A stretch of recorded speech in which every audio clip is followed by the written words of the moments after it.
بسم اللہ الرحمن الرحیم۔ السلام علیکم۔ یہ کاشانہ بصیرت کا آڈیو بک چینل ہے اور آپ جو کتاب سماعت فرما رہے ہیں اس کا نام ہے مکتب تشیع۔ اس کی تالیف کی ہے استاد شیخ محمد رضا مظفر نے اور اس کا ترجمہ کیا ہے ڈاکٹر سہیل بخاری نے۔ آئیے سنتے ہیں اس کا پارٹ نمبر 11، صفحہ نمبر 221۔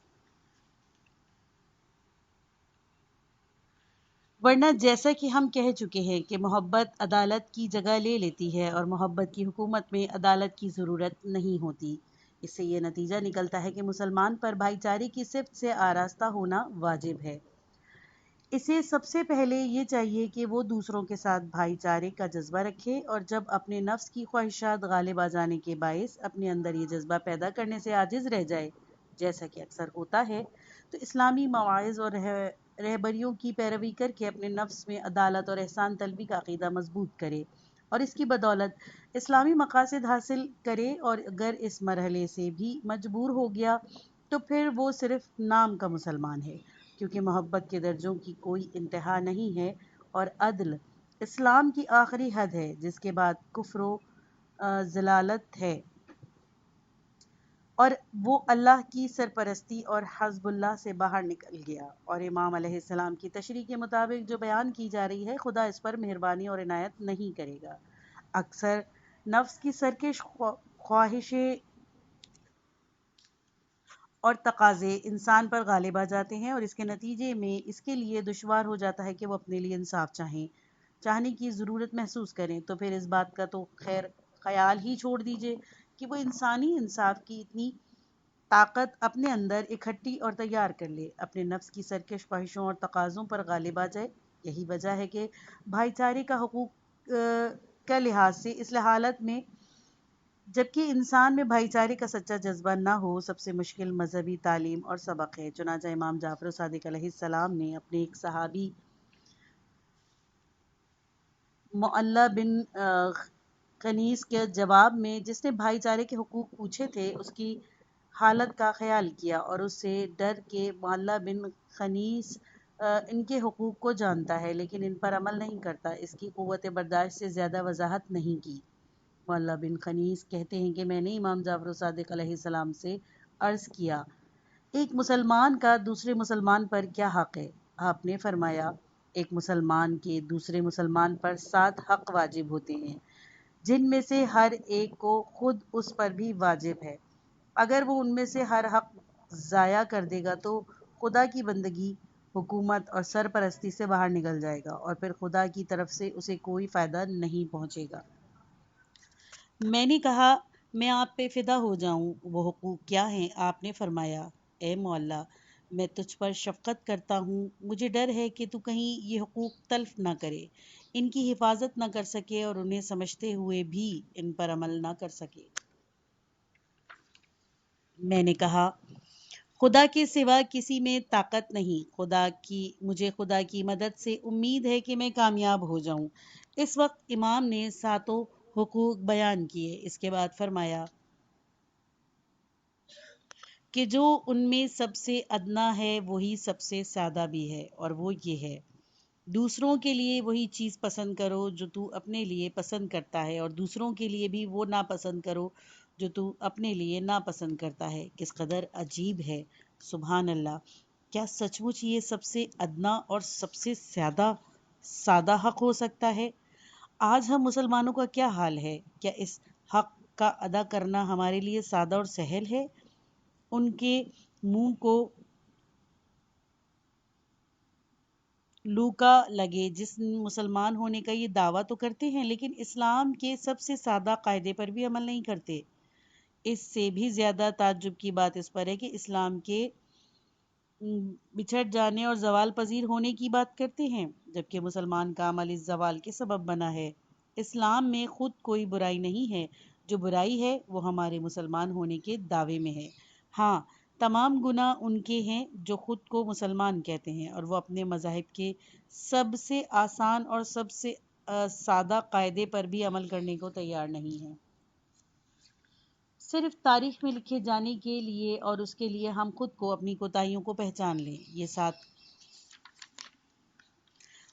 حقوق امام جن کی امام علیہ السلام نے معلّہ بن قنیس کی خاطر تشریح کی، ہم اس مقام پر پیش کرتے ہیں۔ نمبر 1، اپنے مسلمان بھائی کے لیے وہ چیز پسند کرو جو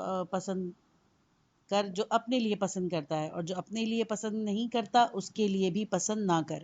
نمبر 2، اپنے مسلمان بھائی کو ناراض کرنے سے یا اس کے غصے سے بچتا رہ، جو اس کی مرضی کے مطابق ہو وہ کر اور اس کا حکم مان۔ نمبر 3، اپنی جان، مال، زبان اور ہاتھ پاؤں سے اس کا ساتھ دے۔ نمبر 4، اس کی آنکھ، رہنما اور آئینہ بن کر رہ۔ نمبر 5، تو اس وقت تک پیٹ نہ بھر جب تک وہ بھوکا ہے، اس وقت تک سیراب نہ ہو جب تک وہ پیاسا ہے، اور اس وقت تک کپڑے نہ پہن جب تک وہ ننگا ہے۔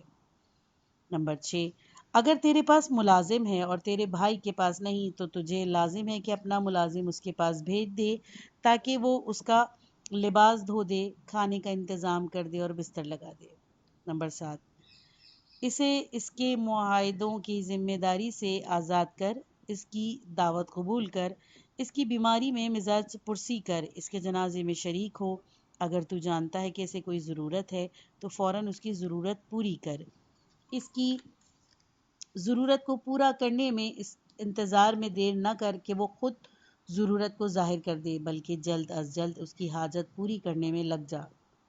پھر امام صادق علیہ السلام نے اپنی گفتگو ان جملوں پر ختم کی: جب تو نے یہ حقوق ادا کر دیے تو اپنی محبت کا رشتہ اس کی محبت سے اور اس کی محبت کا رشتہ اپنی محبت سے جوڑ لیا۔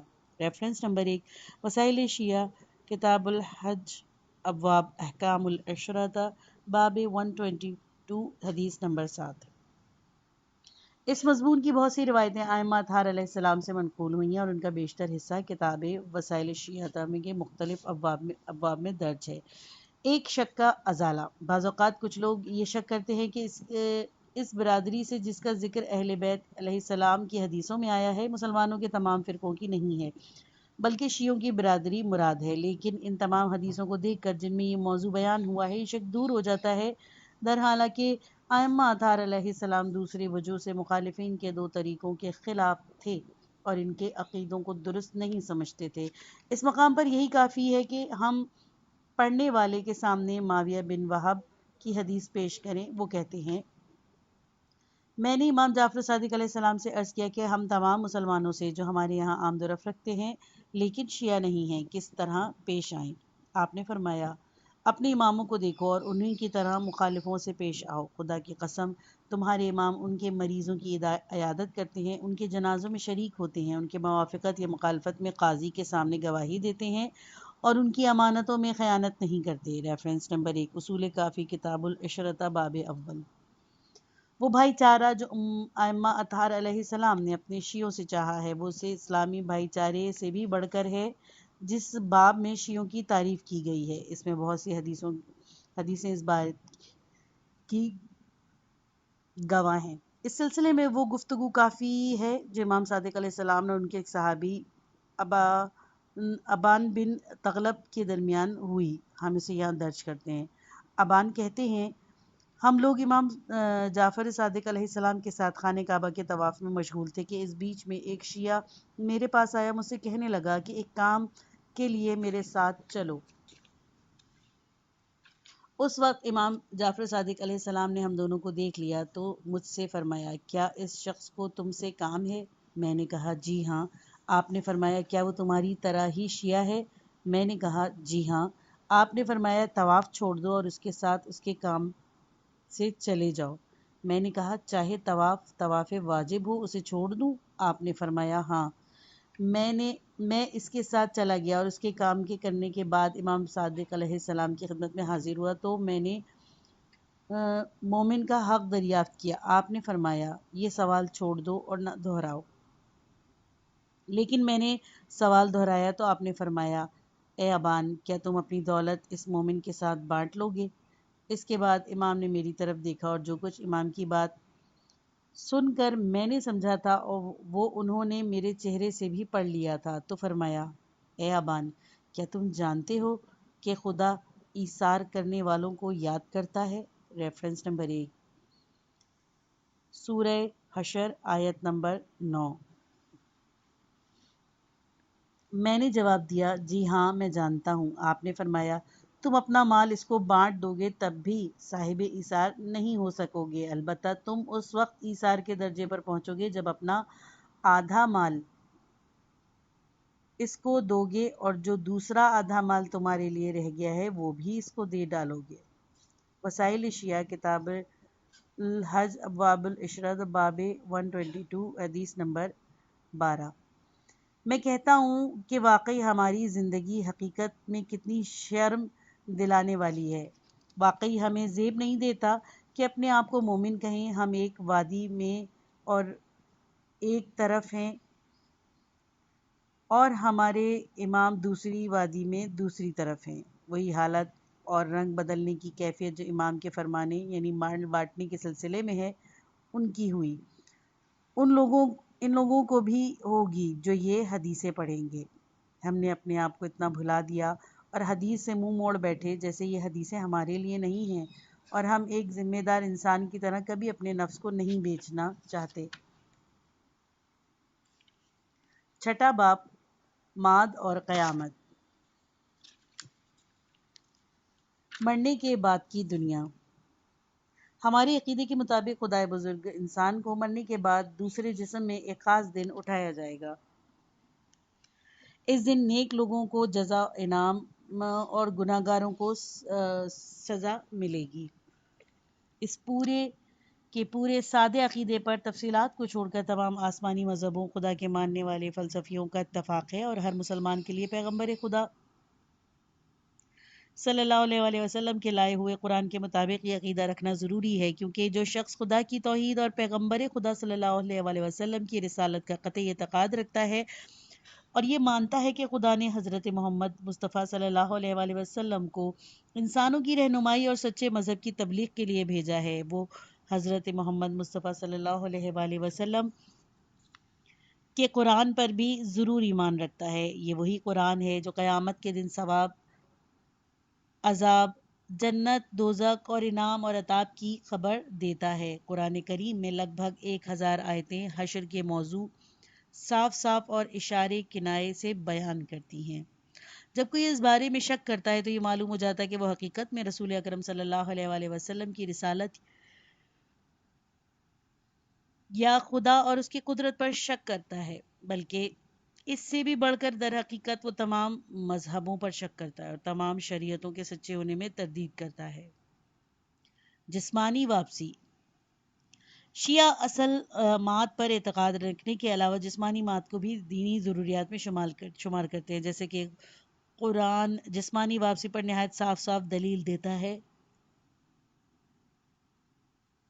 سورہ قیامت کی آیت نمبر 3 اور 4 میں ہم پڑھتے ہیں، ترجمہ: کیا انسان یہ سمجھ بیٹھا ہے کہ ہم قیامت کے دن اس کی ہڈیاں اکٹھی نہیں کریں گے؟ نہ صرف ایسا ہے بلکہ ہم اس کی بھی قدرت رکھتے ہیں کہ ان کی انگلیوں کے سرے بھی پہلی شکل میں درست کر دیں گے۔ سورہ رعد کی آیت نمبر 5 میں ہم پڑھتے ہیں، ترجمہ: اگر تجھ کو منکروں کے کام پر تعجب ہے تو اس سے بھی زیادہ تعجب ان کی گفتگو پر ہے جو کہتے ہیں کیا ہم خاک ہو چکنے کے بعد دوبارہ جہنم پائیں گے؟ سورہ قاف کی آیت نمبر 15 میں ہم پڑھتے ہیں، کیا ہم پہلی بار دنیا کو پیدا کرنے سے عاجز اور درماندہ تھے؟ نہیں، بلکہ یہ منکر ہی ہے اس پر شک کر رہے ہیں کہ لوگ دوبارہ پیدا ہوں گے۔ مختصر بات یہ ہے کہ جسمانی واپسی کا مطلب یہ ہے کہ انسان قیامت کے دن زندہ ہوگا اور اس کا بدن جو مدت سے گل سڑ چکا ہوگا دوبارہ دنیا کی اسی پہلی شکل میں واپس ہوگا۔ اسی سیدھے سادے عقیدے سے زیادہ جس کا اعلان قرآن مجید کرتا ہے، تفصیلات اور جسمانی واپسی کی کیفیت وغیرہ پر اعتقاد رکھنا ضروری نہیں ہے۔ بس جو کچھ ضروری ہے وہ واپسی یعنی معاد اور ان چیزوں پر ایمان لانا ضروری ہے جو اس کے تابع ہیں، جیسے حساب کتاب، پل صراط، میزان، بہشت، دوزخ، ثواب، عذاب، اور وہ صرف وہ بھی صرف اس حد تک جس حد تک قرآن مجید نے اس بارے میں بتایا ہے۔ بے شک ان تمام باتوں کا سمجھنا ضروری نہیں ہے کہ جس حد تک صرف مفکر ہی پہنچ سکتے ہیں۔ مثلاً کیا بالکل یہی دن بدن واپس ہوں گے یا ان جیسے واپس ہوں گے؟ روحیں بھی جسموں کے ساتھ ختم ہو گئی ہیں یا باقی رہ گئی ہیں تاکہ قیامت کے دن اپنے بدنوں سے مل جائیں؟ کیا واپسی یعنی معاد، حشر و نشر صرف انسانوں کے لیے ہے یا جانداروں کی تمام قسموں کا بھی حشر ہوگا؟ کیا قیامت کے دن جسم رفتہ رفتہ زندہ ہوں گے یا ایک دم سے؟ مثال کے طور پہ جنت اور دوزخ پر اعتقاد ضروری ہے، لیکن یہ اعتقاد ضروری نہیں ہے کہ جنت اور دوزخ اس وقت موجود ہیں۔ ہم یہ معلوم کریں کہ یہ آسمان میں ہے یا زمین میں ہے، یا ایک آسمان میں ہے اور دوسرے زمین میں ہے۔ اسی طرح اصل عقائد تو میزان پر واجب ہیں، لیکن یہ اعتقاد لازم نہیں ہے کہ میزان ایک مجاز قسم کی ترازو ہے یا دوسری ترازوؤں کی طرح دو پلڑوں کی ہے، یا یہ جاننا بھی ضروری نہیں ہے کہ صراط نہایت ہلکی یعنی تلوار سے تیز اور بال سے زیادہ باریک پل ہے، یا اس سے صرف مجازی ثابت قدمی مراد ہے۔ مختصر یہ کہ یہ جاننے کی کوشش کرنا کہ صراط جسم رکھتا ہے یا نہیں، اسلامی عقیدے کی تکمیل کے لیے ضروری نہیں ہے۔ ریفرنس نمبر is اقتباس از کشف الغطا، صفحہ نمبر 5، تالیف استاد بزرگ کاشف الغطا۔ یہ ہے وہ سادہ اور سمجھ میں آنا والا عقیدہ جو اسلام نے واپسی یعنی معاد کے بارے میں پیش کیا۔ جو انسان یہ چاہتا ہے کہ واپسی یعنی معاد کے بارے میں قرآن مجید نے جو کچھ صاف صاف یا اشارے کنائے میں بتایا ہے اسے زیادہ جان لے تاکہ اسے منکروں دل مل یقینوں اور ان لوگوں کی شعبات کے مقابلے میں جو عقلی ثبوت اور مادی تجربے مانگتے ہیں مطمئن کر دینے والی دلیل مل جائے۔ اس نے گویا اپنے آپ کو مشکلات اور بے حد پیچیدہ علمی الجھنوں میں پھنسا دیا۔ مذہب میں یہ باقاعدہ نہیں ہے کہ لوگوں کو ان تمام باتوں کی طرف متوجہ کیا جائے جو علم الکلام اور فلسفے کی کتابوں میں جمع ہو گئی ہیں، اور ہماری دینی، سماجی اور سیاسی ضروریات بھی اسی قسم کے مقالوں اور بحثوں اور گتھیوں کی طرف جانے پر مجبور کرتی ہیں جو ان کتابوں میں موجود ہیں۔ یہ بیکار باتیں وقت کو برباد اور قوت فکر کو ضائع کرتی ہیں۔ ان تمام شکوک اور شبہات کو زائل کرنے کے لیے جو ان تفصیلات سے ذہن میں پیدا ہوتے ہیں، یہ بات سامنے رکھنا کافی ہے کہ انسان ان تمام معاملات کو سمجھنے سے قاصر ہے جو اس سے پوشیدہ ہیں، جو ہماری مادی زندگی سے ماورا ہیں۔ اس کے علاوہ ہمارا یہ بھی عقیدہ ہے کہ خداوند عالم جاننے والا اور طاقتور ہے۔ اس نے ہمیں بتایا ہے کہ واپسی اور حشر و نشر کا دل بالکل یقینی ہے۔ علموں، تجربوں اور بحثوں سے انسانی حکمت میں یہ سکت پیدا نہیں ہو سکتی کہ وہ ان چیزوں کو جو اس تک نہیں پہنچتی اور اس کے تجربے اور جانچ پڑتال میں نہیں آتی سمجھ سکے یا چھو سکے، جب تک وہ اس احساس، تجربے، بحث کی دنیا میں کسی دوسری دنیا میں نہ چلا جائے۔ ایسی صورت میں انسان اپنی سوچ بچار اور محدود تجربے کے زور پر واپسی کے مسئلے کا اقرار یا انکار کیسے کر سکتا ہے؟ اس کی خصوصیات اور تفصیلات کے جاننے کا تو سوال ہی پیدا نہیں ہوتا، سوائے اس صورت کے کہ وہ کہانت، غیبی بجارتوں یا احتمال اور غیر واقعیت کی راہ سے اس کی کوشش کرے۔ اسی طرح انسان اپنی طبیعت کے اعتبار سے یہ ایسا واقعہ ہوا ہے کہ وہ ان چیزوں کو جن کا وہ عادی نہیں اور جنہیں وہ جانتا ہے نہ چھو سکتا ہے، اس آدمی کی طرح عجیب و غریب شمار کرتا ہے جو حشر و نشر پر حیران ایک گلی سڑی ہڈی ہاتھ میں لیے پیغمبر خدا صلی اللہ علیہ وآلہ وسلم کے پاس آیا، اور اس نے ہڈی کو اس طرح مسلا کہ اس کی ذرات ہوا میں اڑنے لگے، اور بولا، کیا کسی میں یہ طاقت ہے کہ ان گلی سڑی ہڈیوں کو انسان کی صورت میں زندہ کر دے؟ سورہ یاسین آیت نمبر 78۔ وہ شخص اس بات کو اس لیے عجیب و غریب سمجھتا تھا کہ اس نے کسی مردے کو گل سڑ جانے کے بعد پہلی شکل میں زندہ ہوتے نہیں دیکھا، لیکن یہ شخص اپنی پیدائش کی ابتدا بھول گیا کہ کس طرح عدم سے وجود میں آیا۔ اس کے بدن کے ذرات بھی پیدائش سے پہلے زمین اور فضا میں جگہ جگہ بکھرے ہوئے تھے، لیکن آخر میں وہ انسان کی متناسب صورت میں عقل اور بیان کا مالک بن کر اب موجود ہوا، جیسا کہ قرآن مجید میں ہم پڑھتے ہیں، کیا یہ انسان نہیں دیکھتا کہ ہم نے اسے بے مقدار نطفے سے پیدا کیا، اب وہ عاجزی اور شکر گزاری کے بجائے ہمارا کھلا ہوا دشمن ہو گیا۔ اس نے ہمارے سامنے ایک مثال پیش کی لیکن وہ اپنی پیدائش کی ابتدا کو بھول گیا۔ سورہ یاسین آیت نمبر 77-78۔ ایسے بھولنے والے آدمی کے جواب میں قرآن مجید کہتا ہے، وہی جو انسان کو پہلی بار وجود میں لایا اس کو زندہ کرے گا اور وہ ہر شے کی پیدائش جانتا ہے۔ سورہ یاسین آیت نمبر 79۔ ہم منکر سے کہتے ہیں کہ اس کے بعد کہ تو نے کائنات کی پیدا کرنے والے کو، اس کی قدرت کو، پیغمبر اسلام صلی اللہ علیہ وسلم کی رسالت کو اور ان کی لائی خبروں کو صحیح مان لیا، اور اپنے علم اور سمجھ کی طرف سے تو اپنی پیدائش کے بھید کو سمجھنے سے بھی عاجز ہے، اور اس بات سے بھی بے خبر ہے کہ تو کس طرح پلا بڑا۔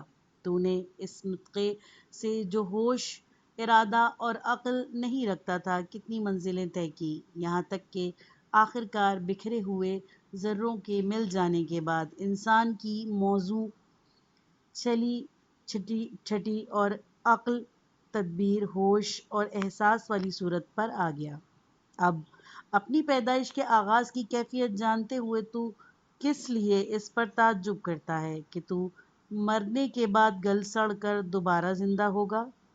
تو لازمی طور پر یہ چاہتا ہے کہ علم اور تجربے کے ذریعے سے یہ بات سمجھ لے کہ مردے کس طرح زندہ ہوں گے، لیکن اس کے ذریعے سے تجھے کامیابی نہیں ہوگی۔ اب تیرے لیے صرف ایک راستہ کھلا ہوا ہے، اور وہ یہ کہ جیسے کہ فرمایا گیا ہے، کائنات کو پیدا کرنے والی اس ذات کو مان لے جس نے تجھے عدم سے اور گلے سڑے بکھرے ہوئے ذرات سے پیدا کیا، اور جس نے قرآن میں واپسی اور قیامت کے دن اطلاع دی۔ تو چاہے جس شعبدے اور سازش سے کام لے، اس حقیقت کا انکشاف ناممکن ہے، اور تیرا علم اور تیری سمجھ اس تک نہیں پہنچ سکتی۔ وہ شعبدہ اور سازشیں بے فائدہ اور جھوٹے ہیں، اور جنگلوں میں بھٹکنے اور گھپ اندھیرے میں ٹامکٹویاں مارنے کے برابر ہیں۔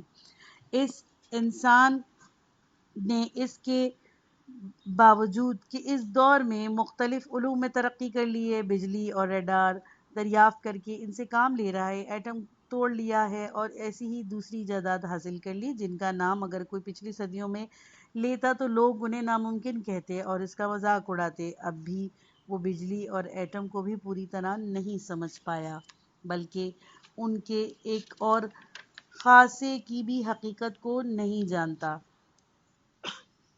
ایسی صورت میں وہ کس طرح چاہتا ہے کہ پیدائش کے بھید سمجھ لے، پھر اس سے بھی اوپر آ جائے اور معاد اور قیامت کی حقیقت جان لے۔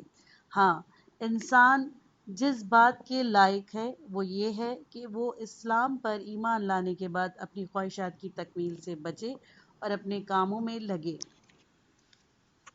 جو اس دنیا اور آخرت کی حالت سدھار دیں اور خدا کی بارگاہ میں اس کی شخصیت اور منزلت کی ترقی کا سبب بنے۔ وہ ایسی باتیں سوچے جو اس کی راہ میں مدد کرے، اور اس پر دھیان دے کہ مرنے کے بعد اس کی حالت میں کیسے معاملات سامنے آئیں گے، جیسے کہ قبر کی سختیاں، حساب کتاب اور قدرت والے خدا کے حضور میں پوچھ گچھ وغیرہ۔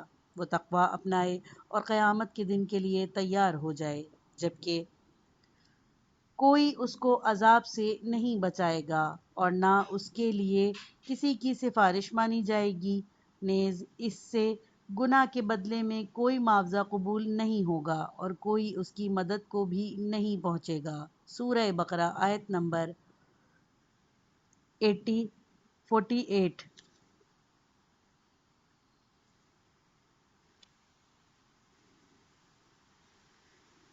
کتاب مکمل ہوئی۔